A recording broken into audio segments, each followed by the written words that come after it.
Welcome to Oh Brother, a podcast of three brothers trying to figure it all out, with your hosts Brandon, Collin, and Aaron. On this week's show, chunks of water. Hello. Hello. Hello. I was worried something was broken. No, I was just trying to close tabs and unmute and push buttons all at the same time, and I was like, all right, got it. Multitask. Multitasking is hard, you know, so it's all right. Well, it's a Wednesday night, and for our pet sitting side of life, every Thursday we try and release a relevant blog post about pet care or about random stuff. And this is the second week where I have not had to frantically come up with something, because I have people now who write for me, and it's amazing. Gasp. Oh my gosh. I just had to open up Google Docs, literally copy and paste it, find an image, and boom, it's scheduled for tomorrow. And I'm like, this is worth the price of admission. My goodness, this is wonderful. I know. Oh my goodness. I know. Oh man. But it really is. Anyway, that's my Wednesday win for the day, is I didn't have to do something. I mean, always a bonus, right? Like, oh man, that was great. So yeah, usually on Wednesdays when we're getting ready to sit down to record, I'm frantically trying to like pound out the last paragraph or two of something obscure about some weird topic that's come up that I've got to try and get out there. So weird. you know, it's all right. It's fine. Look at this. Delegation of tasks. How exciting. Oh, no. It's been wonderful. I'm very excited about it. Not complaining at all. I had to share that with them.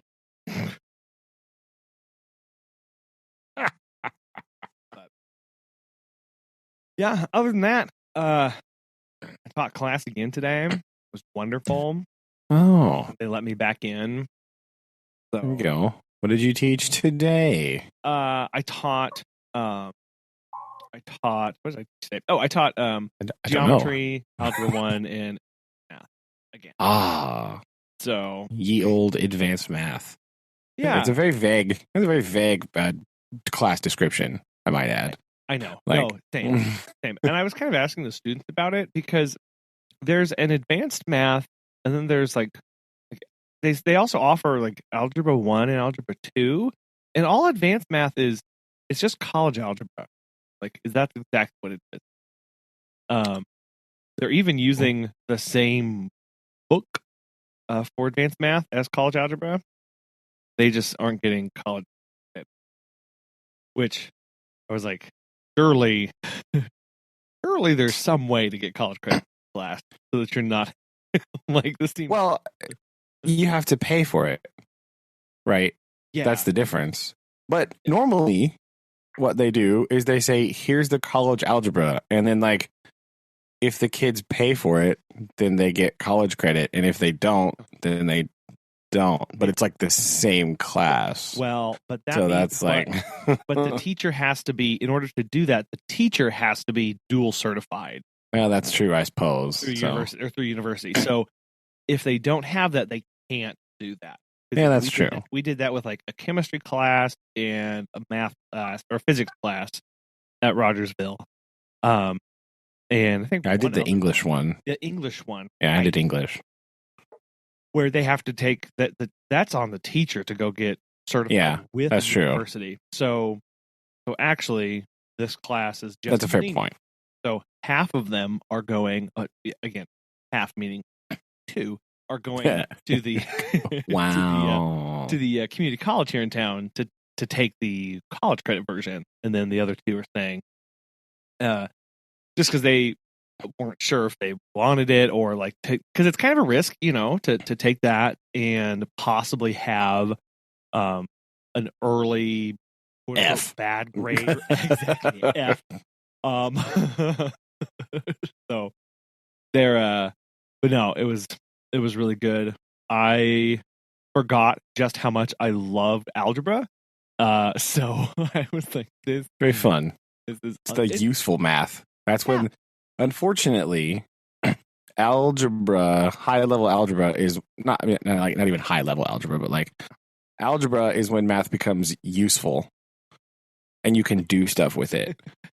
Yeah. But the problem is, generally, most kids have had to sit through 8 years of math being super unuseful, and then they get there and they're like burn out and don't want to look at it and are done because they've had 8 years of nobody telling them how useful math can be. I know. Well, and they're like, like the standard answer is like, you go shopping. Like, you don't really need math to go shopping. Like, no, but I'll tell you, whenever we were doing, in the advanced math, we were doing linear inequality. Like, there we go. I was like, hold up. Here's an example that like you will do. If you move at least one time in your life, you will do a linear inequality. And they were like, what? And I was like, it is, it gives you the standard rate to rent the van. And then if you go over on mileage, it's like 20 cents a mile or whatever ridiculous thing it is. And you have to figure out either A, how much it's going to cost you because you know your miles, or B, you have a budget. So you have to know how many miles you can drive on your budget. And they were like, oh my goodness. Like, yeah, right? Boom. That is important. Like, the standard answer of, well, you need to know math so you can like calculate the sale price of something. Like, no, that's what I need to know how to use a calculator for. Right? That is the math that I can just calculate. Right? Yeah. Because my elementary math teachers did not expect me to be carrying a cell phone in my pocket that just like everywhere I go that I can like calculate math with. Like, boom, done, got them.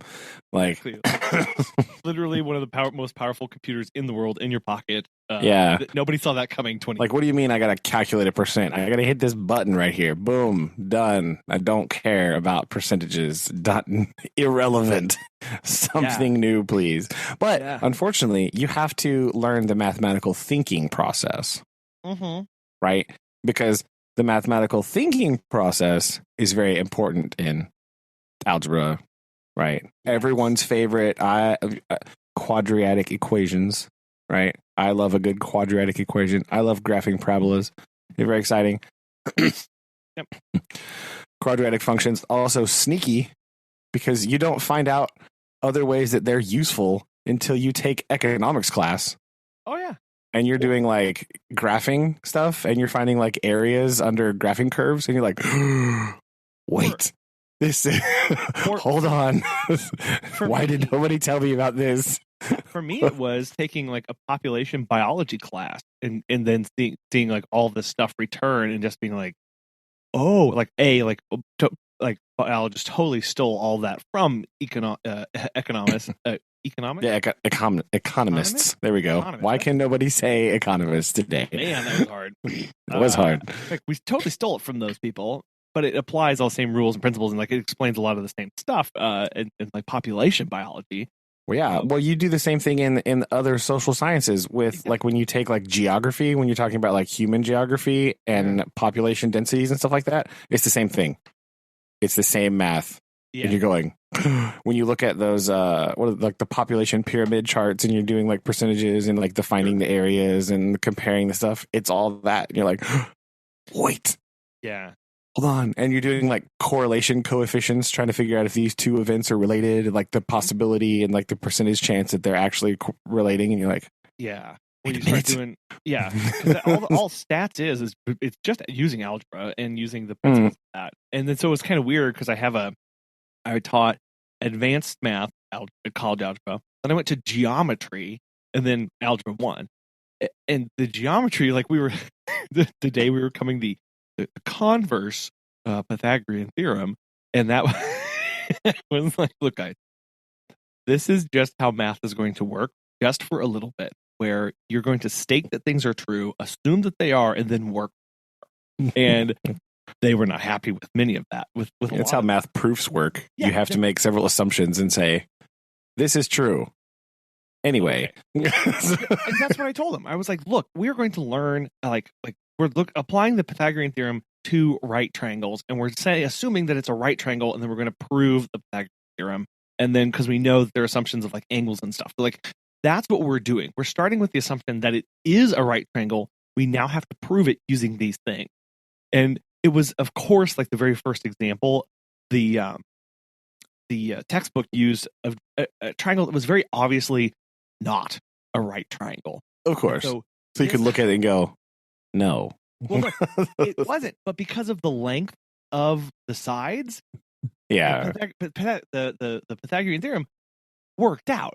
So it was. And the got it. It was like, look, I know. We're just going to have to place a little bit of faith in this, and I wish they wouldn't have started off with this example, but here we are, folks. That's true. You got to start out with really ease into the really bizarre ones, right? Yeah, no, because everything else was like you could tell. Everything else was like you could tell they had a projection of like we're going to start with a really simple thing. Like one of the things that we're working on is doing like finding the least common denominator, so that you can add fractions or whatever, right? So it's like. Oh yeah, like so. It was like a sixth grader's favorite. Wait, yeah. So we're going to add 1/4 plus 1/2. Technically, we can't add these together. So it's like then you start adding like numbers or letters and stuff, and it was like progression. And this one was like obviously not right angle triangle, but it is. Have fun. And I was like, oh, why do you do this to me, math? Why are you so strange? I know. And the guy was like this doesn't make any sense. I was like, look. Yes, I understand. We're working on this process. We got to remember. So then it was like taking him way back to congruencies, all this other stuff, and it was a lot of fun. There we go. I really enjoyed it, but that was that was. Oh, and the school, the girls' bathroom caught on fire, so we had to evacuate. Smoking in the girls' bathroom. I take it No. Most bathrooms don't just like spontaneously combust. Which we've talked about this. Something I was way more afraid of in my youth than actually panned out to be. Spontaneous human combustion. Dude, I know. Okay, we'll table that for like 5 minutes because that.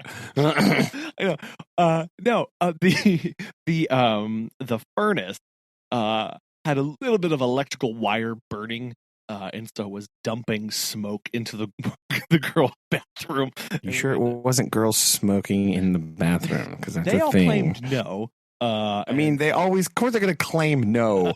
What person's going to be like, were you smoking in the bathroom? Yeah, totally, bro. Like, no. So it's not how this works. We ended the day with the bathroom on fire, which was fine. And it was just was it though? It made for an enjoyable time because it was weird because it was like there was no fire, there was just smoke, but no smoke alarms were going off yet. So everyone was just kind of like in a malaise of like, oh, I guess I need to go. And where do I wait? Let me go get my backpack. It was just like, no, don't you? I need to go. I'll go in a minute. It's fine. Yeah. So it all worked out, and the cops did come. The police department didn't, or the fire department didn't come. But then like the janitor put it out. That's backwards. That's exactly backwards from how this is supposed to work. No. The fire department needs to come to the fires. No, they had to arrest the smokers, the heater first. Yeah, right. To make sure that it was because it was not abiding by the laws of heater. Maybe they also thought someone was smoking in the bathroom and wanted to they're like, hold a minute. I know I have other things to be doing, but I have to go arrest these 6th graders for smoking in the bathroom. Yes, get them. Obvious. So that it was good. It was good. Oh, Sorry, I've just got all the updates today. Hey, that's all right. We have what else we can talk about? That's what our listeners, and you will remember as well, we have had an ongoing discussion of these weird hand rake / scoop. Oh no, not the hand rake update. Oh no. Did you buy some?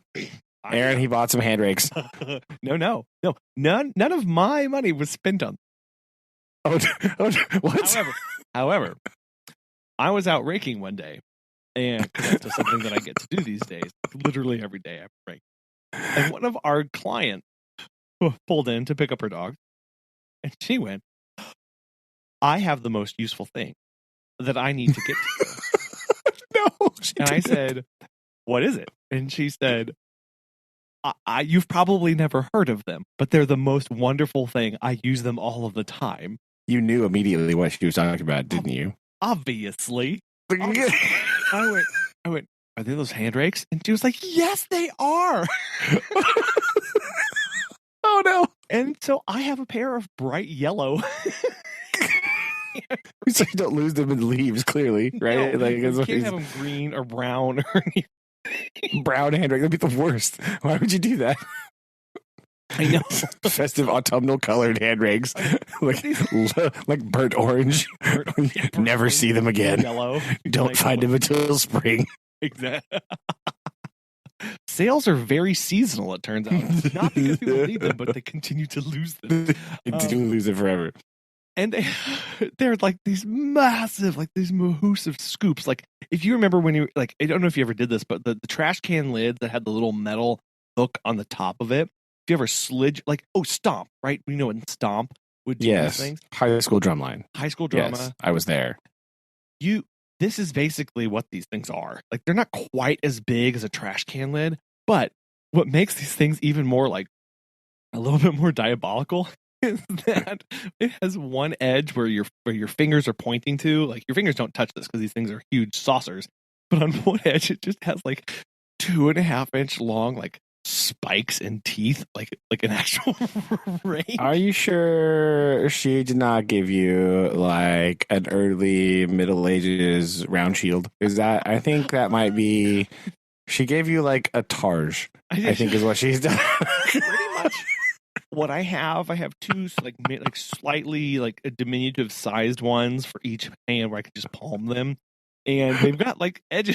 Oh my god! What the heck? Not serrated, but they're rake teeth on these things.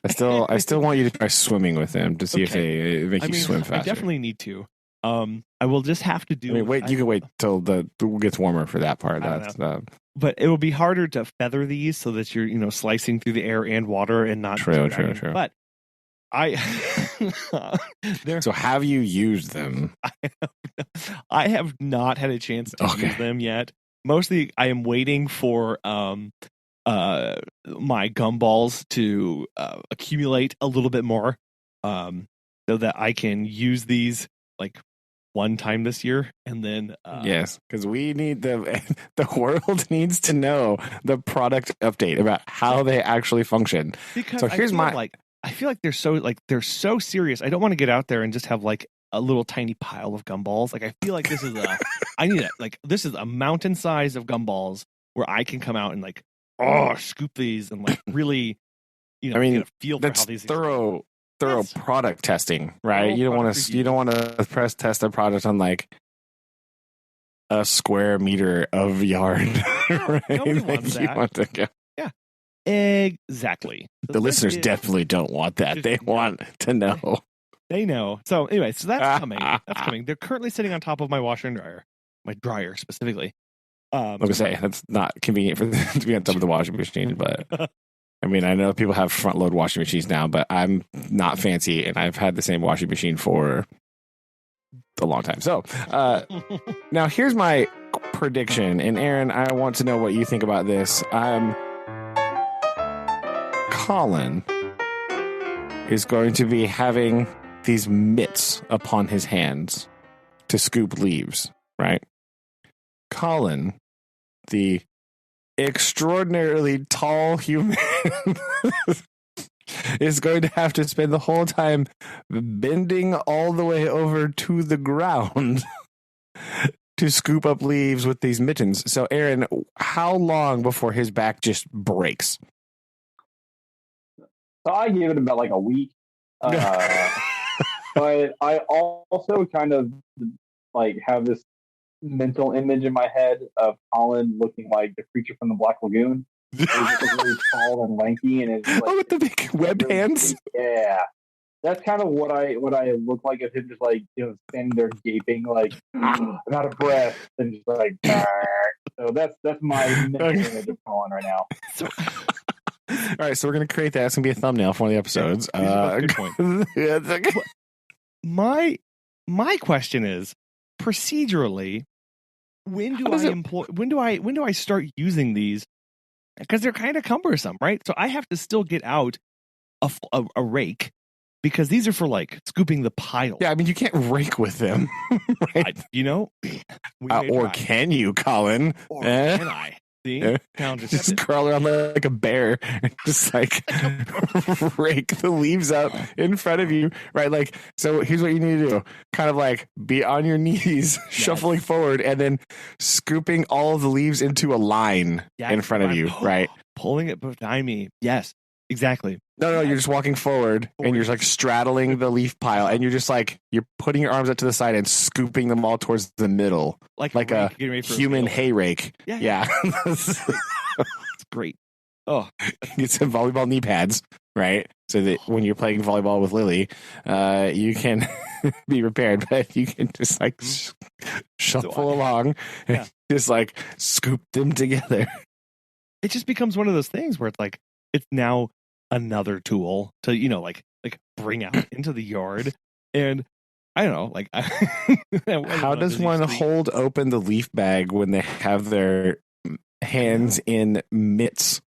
I mean, like attached to scooping devices. See, now you're thinking, because now it's like, okay, if I'm doing this by myself and no one's holding the bag, because let's be honest, nobody's going to want to be seen with me in the front yard while I'm wearing these. Megan is not coming outside. That is 100% confirmed. No.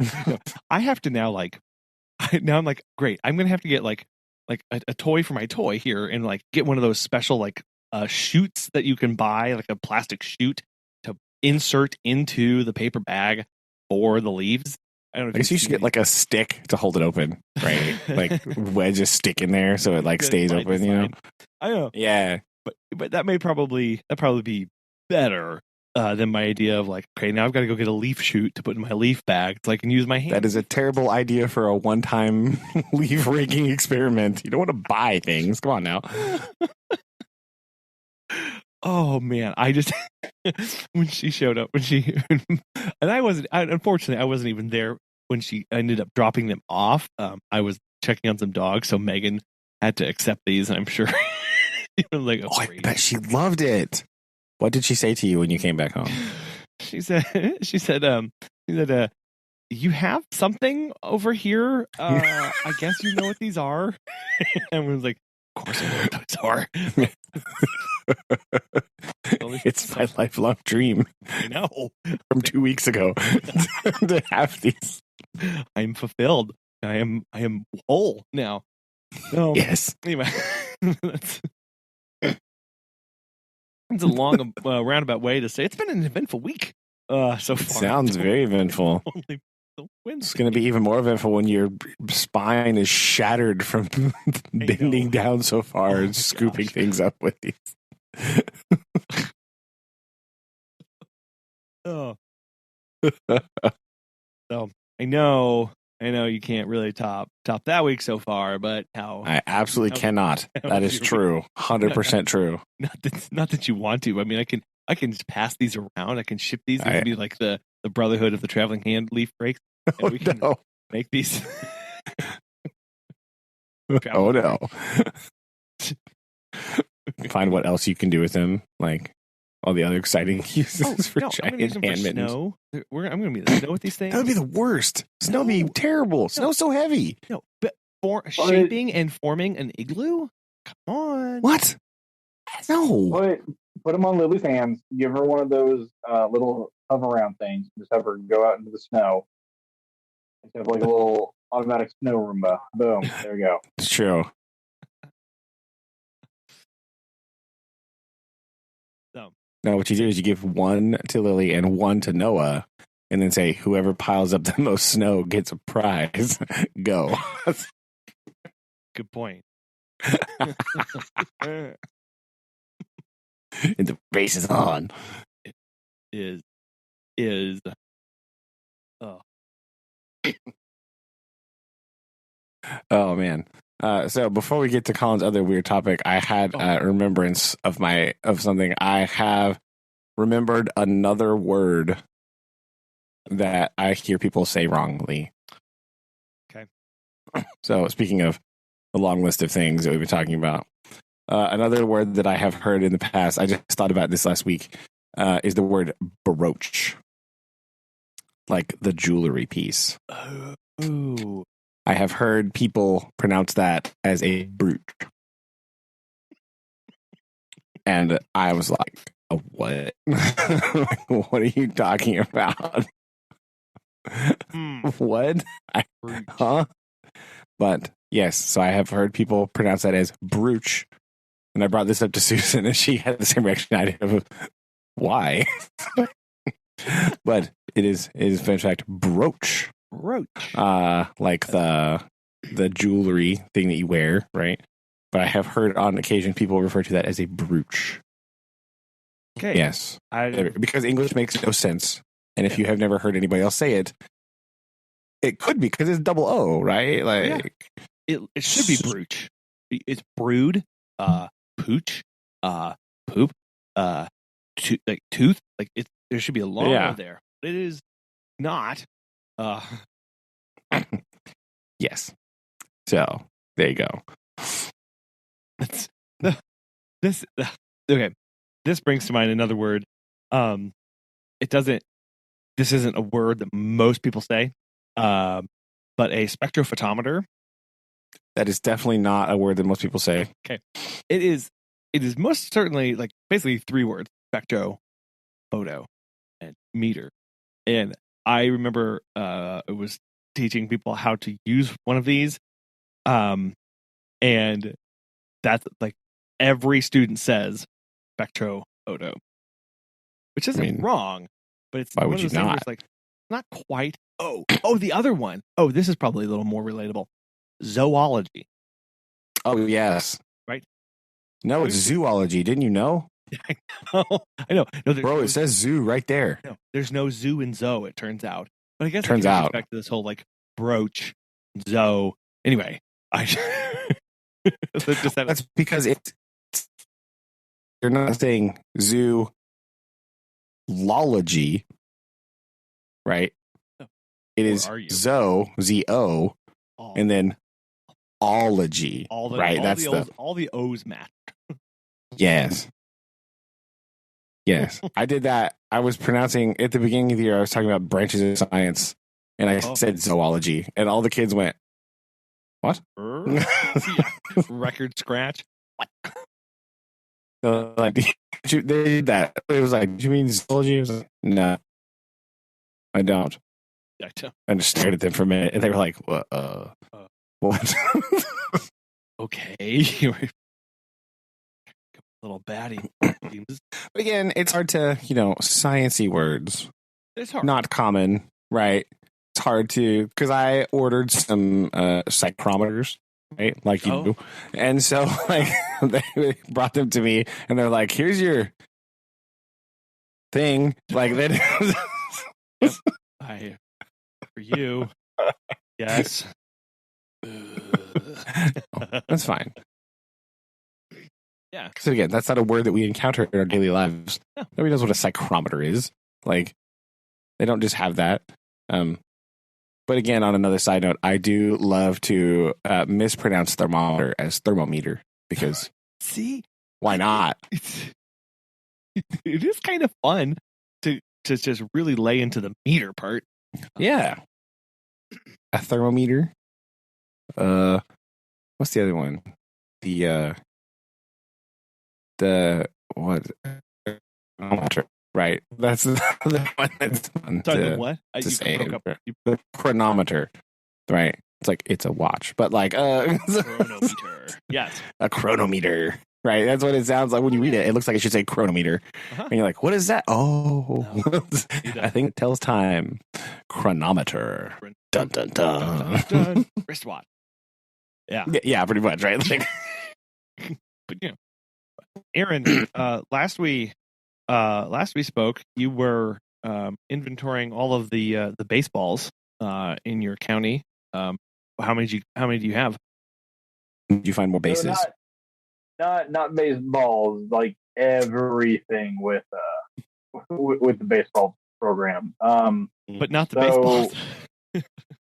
we have no baseballs. They're gone. We have 27 field like game baseballs, and then a cornucopia of miscellaneous baseballs. But we were doing things like how many jerseys do we have? How much pants do we have? Yes.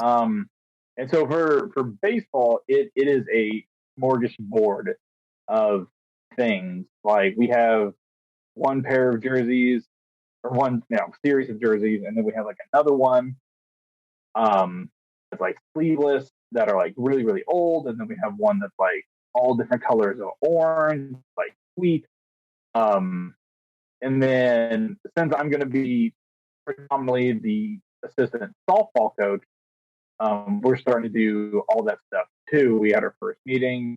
What was that, Monday? And just getting set up of like, all right, what do we all need for softball? And actually taking a first glimpse at our equipment. And the previous softball coach knew nothing of softball. He had no background knowledge, had no idea how to play it. They just kind of showed up. He threw balls buddy. and then they went home. And so when I actually had a meeting, and the girls that we had were like, "Are you guys real coaches?" We're like, "What? Yes, but why do you have to ask that?" And they're like, "You have no idea what we've been through." I'm like, "Oh, I'm sorry." Oh my. And so it's interesting to see like how much interest it has in something, and like having high school kids like run into your classroom and start asking you like a bazillion questions, and they're like, whoa, hold on, that we just had a meeting. We got to figure out like who we have first. And so like Gavin finished like how much we have in the budget, why, figure out like what all do we need equipment wise. There's a lot of new rule changes with baseball bats where we got to get some certified. We have to use only alloy bats now, instead of different kind of variations. So they have to all be approved. And the same thing with the catcher's equipment last time. And then so with softball, we have one bucket of balls, and not all of them are game balls. So it's we're going to have to be seeing a lot of money, especially just on equipment. But the field looks nice, so win. There we go.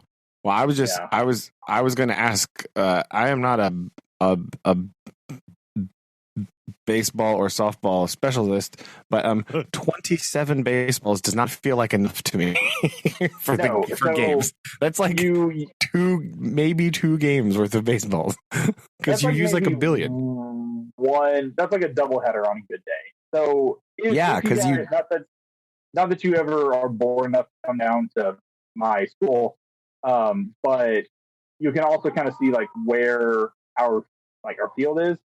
We're in the middle of the field and there's just woods around us. So any moment there's a fly ball, guess where that's going? Woods. So then we have to go on a scavenger hunt for that ball, if we lose it. So we had to go get game balls and just find whatever we got. Well, you're gonna have to scavenge around. But the other big thing of ordering stuff, especially at this stage, is going to take a really long time. It's going to take forever to get here. Yeah, a lot of organizations we could possibly get something but if we ordered it now, it's going to come in maybe right at the start of season. Yeah. It comes in. So you can use your 27 for the first game, and then Yeah, but this Fingers is crossed. also things like we need hats. We need certain kinds of bats. We need that chest protector. Yeah. Everything else we can kind of manage, but like so we need hats. We could probably get away jersey wise, but I dug out I think I sent Collin snap chat of yesterday. If not, I'm going to be doing that tomorrow. Of actually getting into the equipment and actually seeing legitimately like what do we have, what is actually allowed to use, and yesterday was rough. So I'll probably put it in our little group chat thing here of like, hey, the field looks good, but everything else is either old or just covered in spiders, and it's like, yes. Oh no. So it's good that you have a priority list at least, right? Yeah, and see, with we've come up with like, all right, what do we actually need? What can we afford? And what can we either borrow or temporarily use, or get discounted somewhere? And that is kind of fun. Being like, all right, here's if anyone's listened to any of my complaining throughout this entire podcast, knows that I don't do math very well, like at all. Like I, on purpose, went out of my way to not do math my entire collegiate career. So I was like, all right, what I walked to my supervisor's office one day. It's like, what'll get me to not do math? And it said history. Bet. And so it's kind of interesting to sit down there and like budget out, like with my superintendent, with our head coach, and like some of the seniors. Like, all right, what do we have? Yeah. And like, all right, well, we do have this. Like, how much money is going to cost this? Like, all right, we need to write a PO for this, and like that kind of fun. Like, oh, look at us, like budgeting, and then we realize, like, oh, we don't have any money to do this. So, just like a certain brand of stocks, if we order for like a team stock, which is like 20 or 30 with like a special logo design, it's like $800. So, and that's just stock. So, what? Yeah. Holy cow! And because it has to have our logo, like it doesn't have to have our logo, but we're like, oh, what if we get this and it has like our little like school logo? Yeah, no, I'll just get the stripy ones. For like at least like 20 pairs of orange, of black, and of white. It is $800.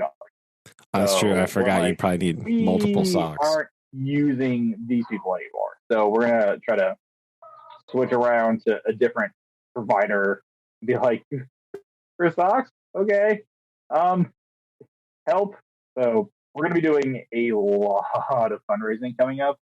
Oh my gosh, yeah. We're gonna be doing some concession stand duties with Oklahoma State basketball and University of Tulsa basketball, where we go in and do concession stand duty, and they we get a portion from that. We're gonna do, I can't remember what it's called, but it's like a deal with restaurants where like if you go in and you say you're from a school, they like a certain percentage of what the table may go to like to the school. And so one of us might just be standing up. I think we're doing like Texas Roadhouse in Stillwater. And so any listeners in Stillwater, Oklahoma, I might literally just be standing like outside the door and be like, hey, just say you're from school. Come and meet Aaron live and in person.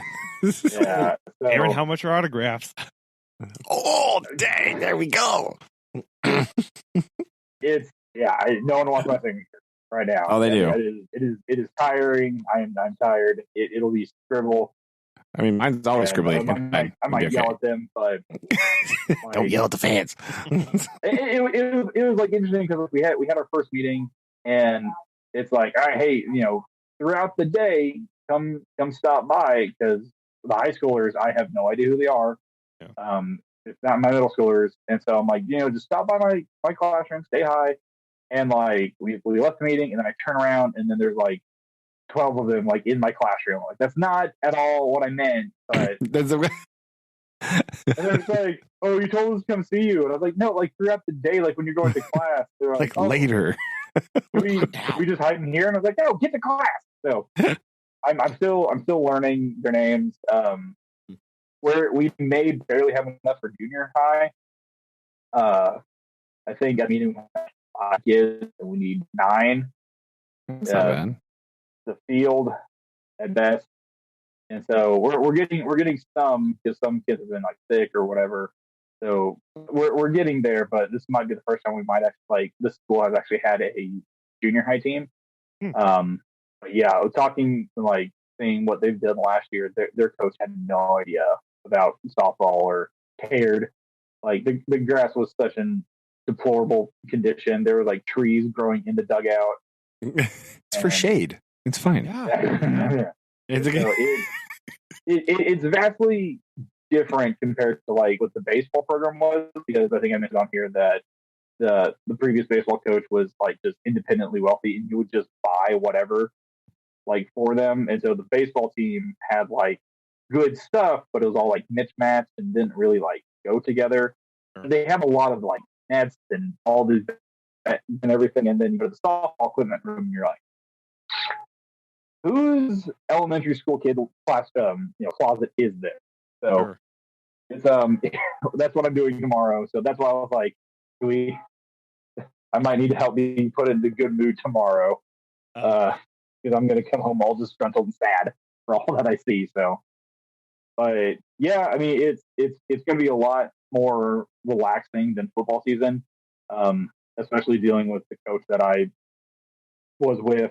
And softball is a lot like it's hands on, but it's pretty much just like I'm going to go stand on the base. I'm going to let the kids be the athletes, and I don't have to hoot and holler if I don't want to. But it's a lot less stressful. For me, anyways. That's what it was when my other school. And I'm like, oh, this is easy. I can do this all day long. So I'm excited. I might put not that any of you guys come down. No one comes and visit me. Very far.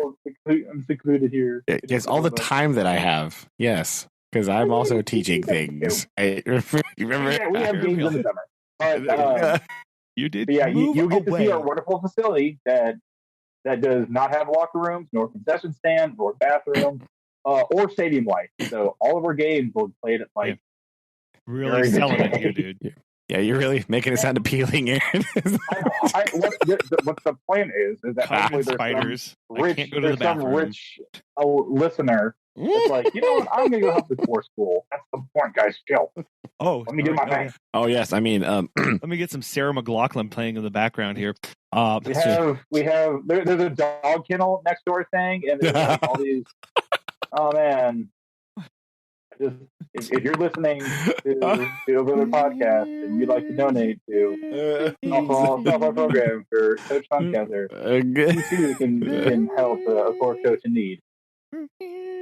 Yeah, so yeah, I'll send you guys pictures. It's all right. Yeah, I've been my week. Very exciting. All the balls and softness and the confusing of where are all. It's really strange to me that you would have that few softballs and baseballs to play games because I don't know a lot about these sports, but I do know that you have to have like 27,000 balls to play them. Apparently, you can't just use the same one the whole game. That's illegal. So if it's too dirty, you can just switch it out. I've already designated one of my junior high kids to be ball retriever. There you go. I call the Golden Retriever Award and a Golden Receiver Award. He's like, wait, so he's like, Coach, what do I get to do? And I was like, you get to retrieve balls. He's like, oh, that's it. And I'm like, yeah, go, run, go get it, retrieve. I'm not talking like a few trees. I'm talking there's literal like rainforest. Sure. He's gonna be. I told him to wear like long pants and a long sleeve shirt next. So. Sure. Bring a chainsaw. At least with the softballs, the softballs are like brightly colored. Baseballs are like, nope, it's gone forever. You might even find some extra ones in there for practice. At least for practice, right? Like, oh hey, I sent you in for one. You came out with 4. You get award for you. It's like golf. If you go into the woods and it's like, oh, look at all these other ones. They're in the water. So. Yeah, right. Like you don't actually have to buy golf balls if you play strategically, right? You just get extra ones. That might be the admission fees for all the other teams we play. They have to bring at least 5 baseballs. Get in. Like a canned food drive. Yeah. Or like No, you get reduced rates on tickets for like parents if you bring a softball. We don't have a ticket stand. People just walk in whenever they want to. I mean, set up a table and then they come in. We're just gonna buy chunks of water and just start selling at the game. So chunks of water? You mean ice? Yeah, pallets of water. What else? I think that must be an Okie term, right? A chunk of water. We're water. not fancy like you Northerners. Not familiar. We have hammocks full of water. We have full of water. And yeah, hammock full of water. You guys never. Why would you put water in a hammock? That's the least efficient there's water ever. There's a desk full of water. You guys not? What? Yeah, I mean, guys, come on. You're embarrassed. Desk full of water. I mean, I've seen like troughs full of water. State of Oklahoma. Oh, we have hay trough too. Yeah. I see that. That one makes sense at least. Coming from our hay trough. For water troughs. You can like at least you put like ice in it and it's like cold, but like water just in a hammock. It's just like hammock why? Why not? And water's heavy. That'll break your hammock. So, as someone who's broken a hammock before, I can tell you, allegedly broken a hammock. In a hypothetical. In a hypothetical situation, 6 is the number of children you put on the hammock before it breaks. I've been told.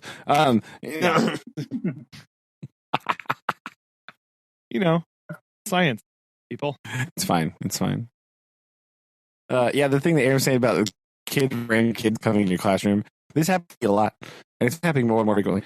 And I think they probably think I'm insane because people just come in and just start talking to me, and I just turn around and I look at them and I'm like, what? Because they come in and I have no context at all for what they're speaking about. Sure. And I'm sort of staring at them like trying to remember the last conversation I had with them, which could have been up to 2 hours ago. And I'm just like, what are you talking about? Hold on. Slow it down a little bit here.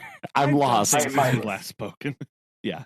My favorite thing is when those students come in and they're just like all hyped up, especially if they come in from gym and you're like, hold on. What?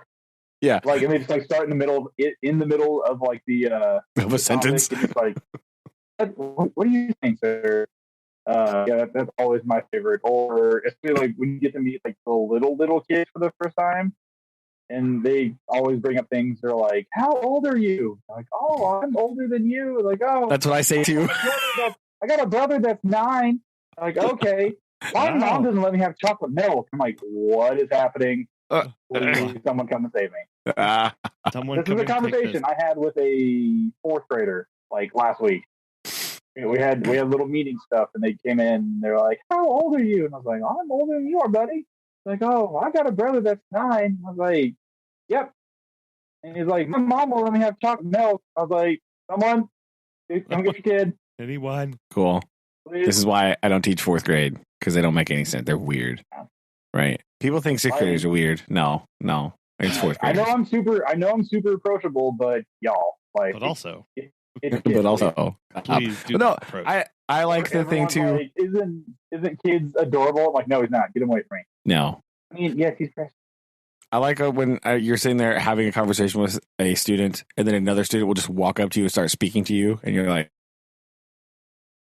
"Didn't ask for this." I'm not. I had to work on 6th graders with managing appropriateness because they all sprint up there to me, and I'm like, Do you guys never learned what one at a time means? Do you also not know that raising your hand is literally the signal for me to come to you? Like, you don't have to come back here. But they'll do that. I'll just be sitting there. Yeah, I'll just be sitting there talking to somebody, and someone will come up and they'll stand like abnormally close to me and start speaking. They'll like step in front of somebody else and start talking. I'm like, I was talking to them, but that's cool. I guess. Cool. Yeah. Welcome. You're socially unaware of how conversations work. That's neat. I'm glad that we had this. I'm glad you made it to 6th grade without having any social skills. This is very intriguing. I don't. I'm really confident about this. Yeah, really glad that you talk to so few people in your life that you don't understand how this works. I don't.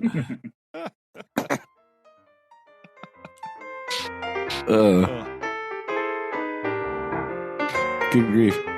In a bizarre segue of all segues, my Zoom window has now changed to a ski lift, and I don't know what happened, and I don't know why it happened. But I think it's a lot more approachable. Apparently, I was down here looking at the views because I was like, "Oh, how do I make people?" I was kind of changing. There are, would you rather be in a I don't know what this is. Did not understand what was happening in my life, and I was like, "Why are we? What the heck is that?" It's like a weird podium thing.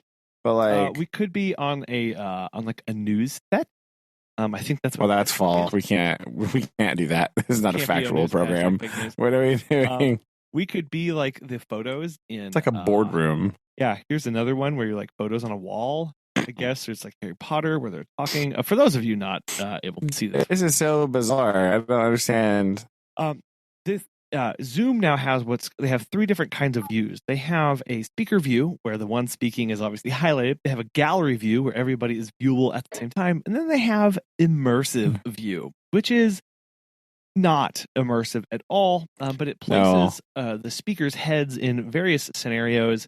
Not quite sure what this appears to be a lecture hall. That's a lecture hall. Yeah, looks like the Missouri State lecture halls. Another lecture hall. Wow, very creative, guys. That's atrocious. It is. Why are you on the floor? I don't know. I think because I'm I think it's supposed to be like a classroom. Also, we could be a fireside chat, but only with two of us visible at the same time. So that's super unhelpful. And then I don't know what this one is. This is weird. This is a lot of fun. Sorry, this is a lot of something creepy one. It's Halloween based. There's like cobwebs. And then there's this one. Oh man, I should have been playing Spot where they wrote Zoom. Right here, it's on a pumpkin. How exciting! Yeah, so I don't know what this one is. I thought I had broke something, but no, Collin is just hitting buttons. I'm hitting buttons. I'm sorry, I'm fiddling. Oh, it didn't like that one. No, I don't know what this one is.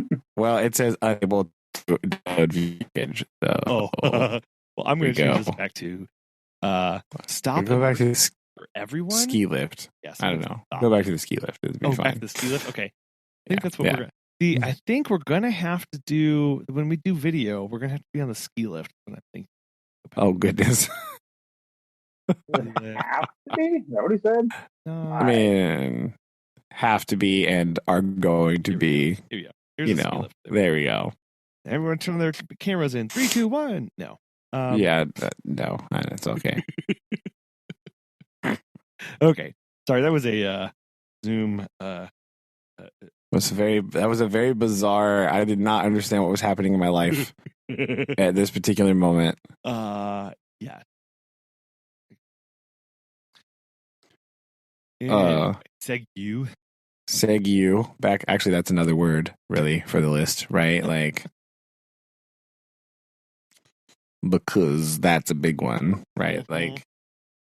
What is this? I don't understand. Exactly.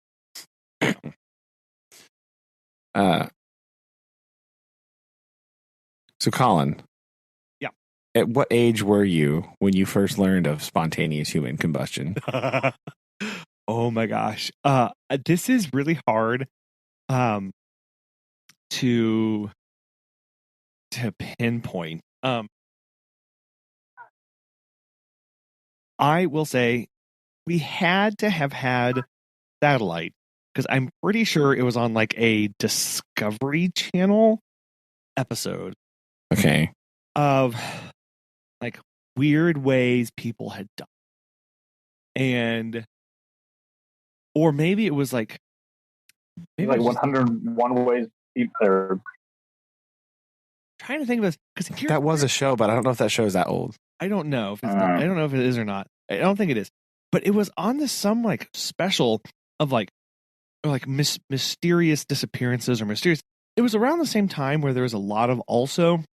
There was 3 things. I remember a period of my life where I saw a lot of material about the Bermuda Triangle, about quicksand, and spontaneous human combustion. The trifecta of terror. 3 things That's- that I was way more terrified of, and I was prepped mentally for a much different adulthood than I actually turned out to have. Let's just be very real. I must have been, gosh, I mean, it was younger than, it was 6th grade or younger, probably. Yeah. Watching that, and I remember, I mean, I can almost picture this episode of like, Jonathan went to bed, and when he woke up, you know, he woke up and saw blue flame. What I remember specifically is a blue flame coming out of a person's belly button, and they were like telling this story of people had like witnessed this, or like someone survived it one time, and they had the experts trying to figure out like how it happened and like buildup of gases or whatever, and them showing the crime scenes of like a burned bed of somebody, you know, who was in there. And I don't like, Megan doesn't believe me when I talk about this, so she didn't have the same exposure, so I don't know what it was. It was less like trauma. It was probably just like 3 months of programming where they just played this one thing over and over again, and then it disappeared. But I just, man, that's my memory of it, and it was I feel like I was pretty young. I do seem to recall it being on like TV shows. Yeah. Like more than one. Like I saw it on a show like that like more than one time. It wasn't like a weird, like abnormal thing, right? Like, oh, I've never seen a show like this before. It's like, no, I've seen like 4 of these, and I don't know why. Yeah. For sure. Like all slightly different, or, you know, whatever. And I'm trying to figure out. Oh my gosh. Tell me. Okay, I'm going to send this over. I don't know if this will I'm work scared. in time. Might be too big. No. A guy named Joe Nickel? Joe Nickel? This guy seems vaguely memorable. Anyway, We're not allowed to use Wikipedia, remember, Collin? I know. We can't use Wikipedia. It's totally fine now. I don't know. I don't understand this. It's fine. Crowdsourced internet. So, yeah, it was definitely this. How the internet should be. It definitely had to have been after we had satellite, because that's the only way we would have seen these kind of like crackpot. Yeah, these are not on like NBC, right? Like, PBS like or on ABC Nightline or whatever. So, NBC Nightlines, but whatever. I don't know. Yeah, I feel like but it was also weird because I don't have memories of them also talking about like Alien, or like it is very, very specifically nothing but Bermuda Triangle disappearances and human combustion. Or when I think back to these programming, that's all I had. And maybe that's just because that's all that like really freaked me out, of mysterious disappearances of planes and whatever. And then like people bursting into flames out of the ordinary. I guess it's traumatizing to a young child. I mean, yes, I could see where that would be. But I just, yeah, they're very specific, and they were very much presented in a like, here's the story, here's what happened, here are the eyewitnesses, there you go, and we don't know if it's real or not. Now, I do have a similar experience with like the Bermuda Triangle thing. Okay, right. That was something that I was supposed to do very young and being like, whoa, like, you know what I mean, like. And it's one of those things that, like, still, like, I will watch shows about the Bermuda Triangle. Like, if it's on, every once in a while, like, on Discovery Channel or History Channel or something, like, sure. the Bermuda Triangle, like, yep, we're watching this right now. Okay, here we go. I'm in. Like, I do have that strange fascination with that. And that's one I feel like it's very common for this stuff to sort of, like, show up in your life. Like, it just sort of, like, you don't know about it at all. And then magically, when you're in, like, 5th or 6th grade, it just, like, appears in your life. Right. And I feel like that's how it happened with me, like, too, right? It was like, ta-da. Like, when you're a little bit younger, you learn about like weird things like Bigfoot or whatever. We've talked about that before, like the Loch Ness Monster, right? Yeah. And then like, I do have a very specific memory of like me and my friends being like obsessed with the Loch Ness Monster and like going to the school library in elementary school, and like there was, for some reason, more than one book about the Loch Ness Monster in an elementary school library. Probably because this is, again, a common occurrence. It happens a lot. Yeah. And we would like check them out and like read them and like talk to each other about them. And like we had all these theories about the Loch Ness Monster, right? Like, perfect. You know, as you do as a young third grader. Does, for sure. But yeah, I feel like somewhere around like 5th or 6th grade, you just like, for some reason, the world is all of a sudden like, oh, hey, here's a bunch of really weird stuff. You're like, what? What? Like, I never had the quicksand thing. That was never a thing that I encountered like ever. And like, I saw it in like Princess Bride and was like, yeah, that's funny. All right. Anyway, like, but like the Bermuda Triangle for sure. And I do also remember the spontaneous combustion thing. And I feel like it showed up around the same time in my life at like 5th or 6th grade. And just like, that's when I first heard about it. Also, like extrasensory perception and like telepathy, right? That was another phenomenon that I just like heard about for the first time when I was in 6th grade and was like weirdly fascinated by it. Again, our school library had more than one book about this for some reason. People have questions. I guess so. I mean, yeah, I guess when you have the pre-internet, right, you have to have books on literally everything. Yeah, so of course they're going to have it there. Like me and my friend would like read the encyclopedia stuff that we could find, or like, you know, real early internet. We could like get on like library websites and like check out articles and stuff from like newspapers or whatever about it, and we would like do that.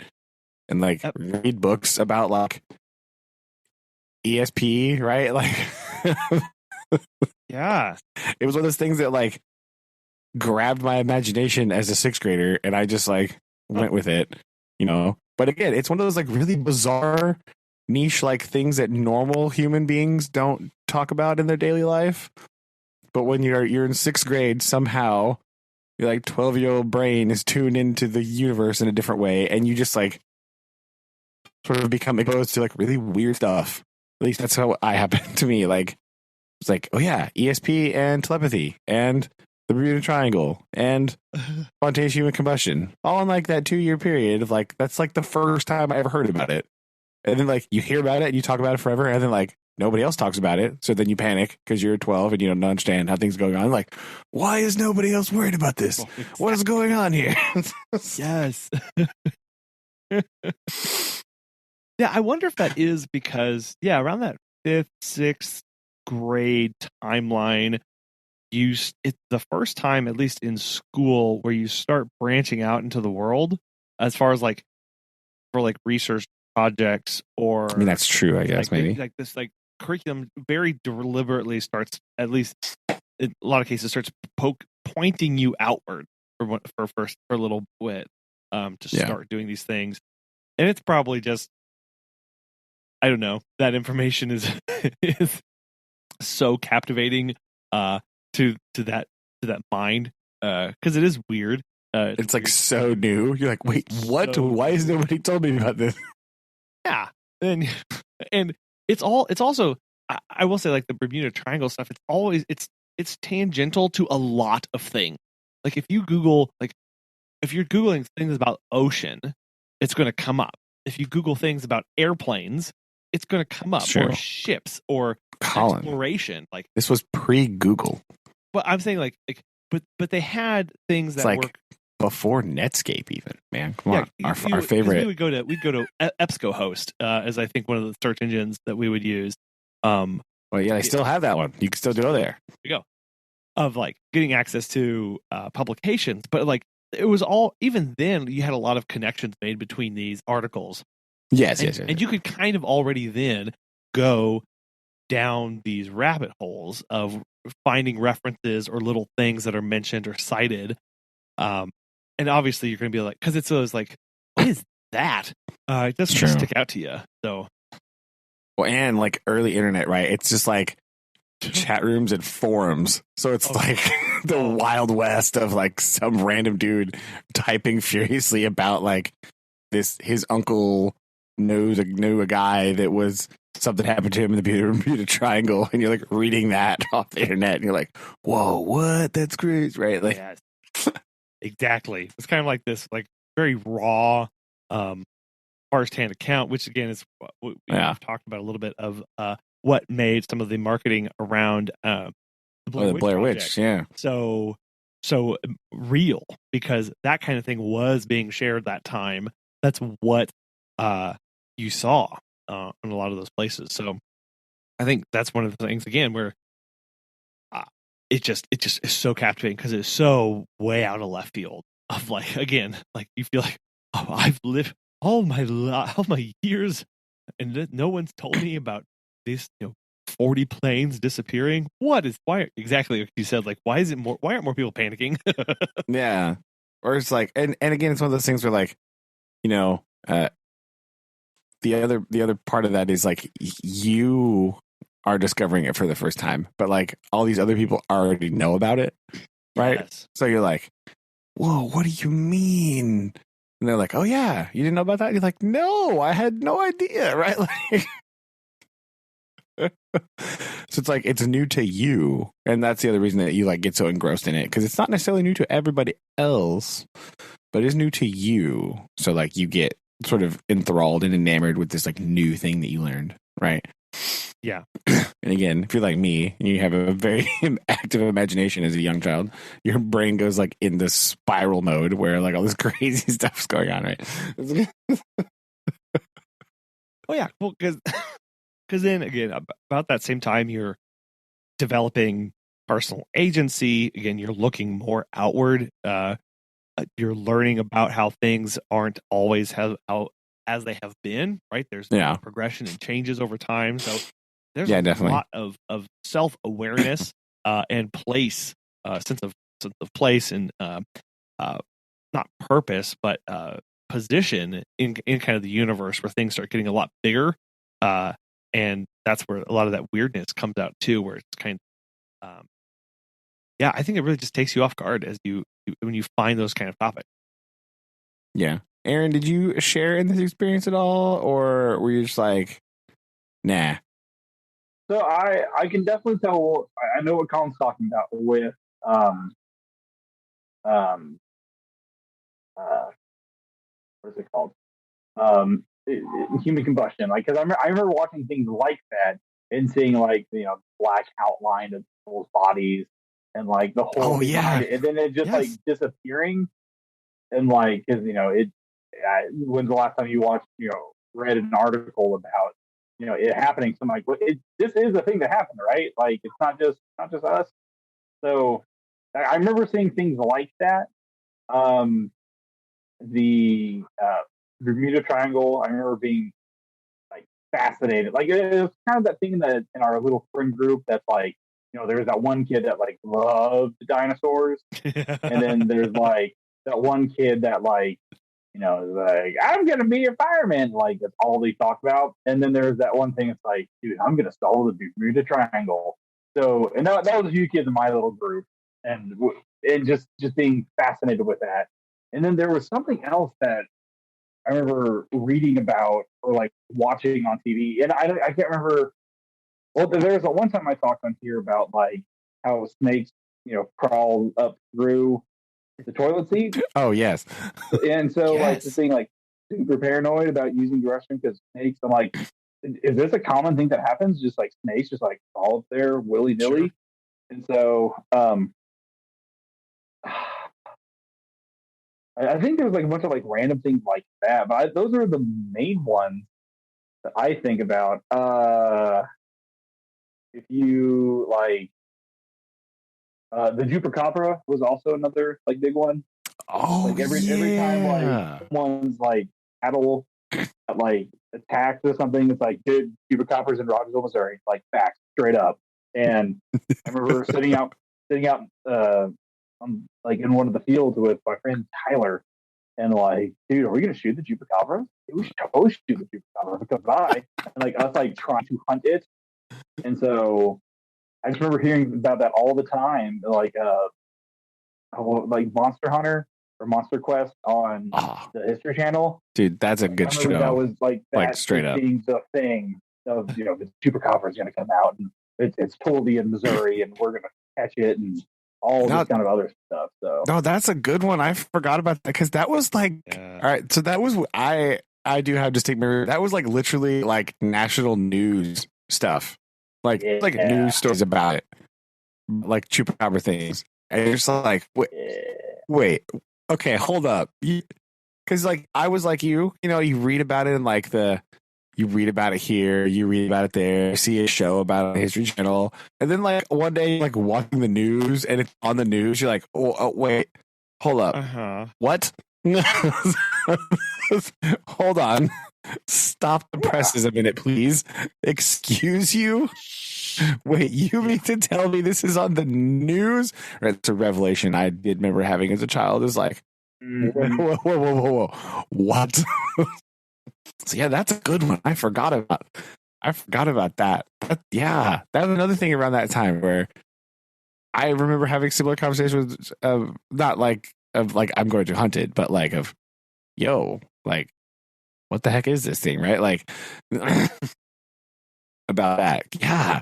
And I forgot about that one. That's crazy. It was it being on the news that blew my brain up a little bit. I was not expecting that. Like just chilling out, watching the news. I'm like, oh yeah, Chupacabra sighting in Texas. And you're like, yeah. What? Like, oh, well, hold on. Wait a minute. Yeah. Yeah. What do you mean? I wasn't expecting that at all. Stop it. Oh man! Oh my gosh! You're right. Especially these. I'm going to send you this. Oh no! No, scared. No, you said Chupacabra. I was going to say, didn't somebody shoot one? And back in the early 2000s, a rancher claimed he did shoot one. And I remember this picture. I know. Yes. Yo.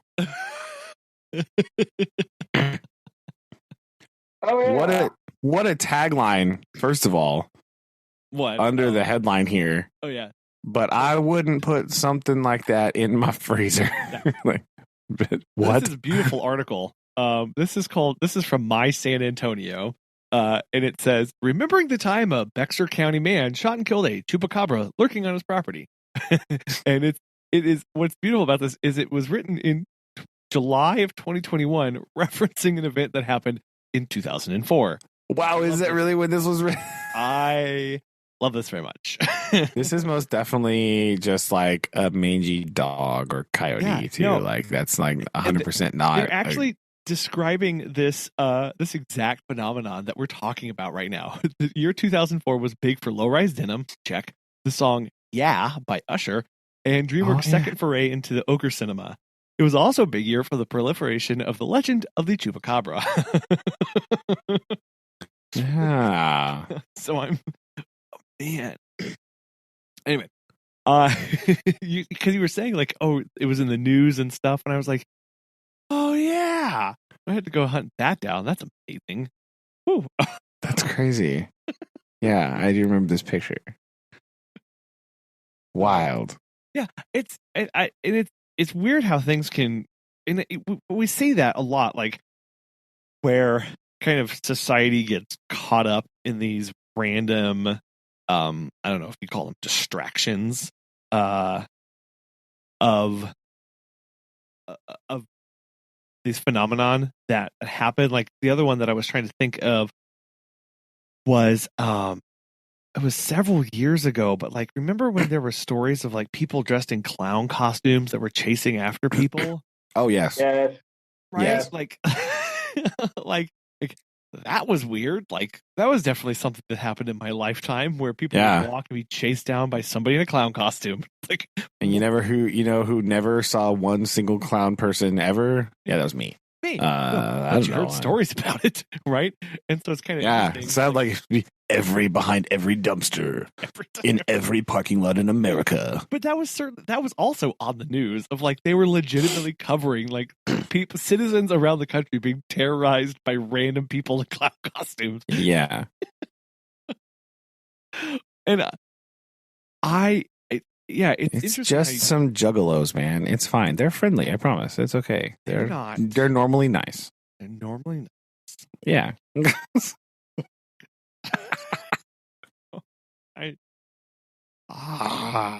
No. Yeah, that's another one.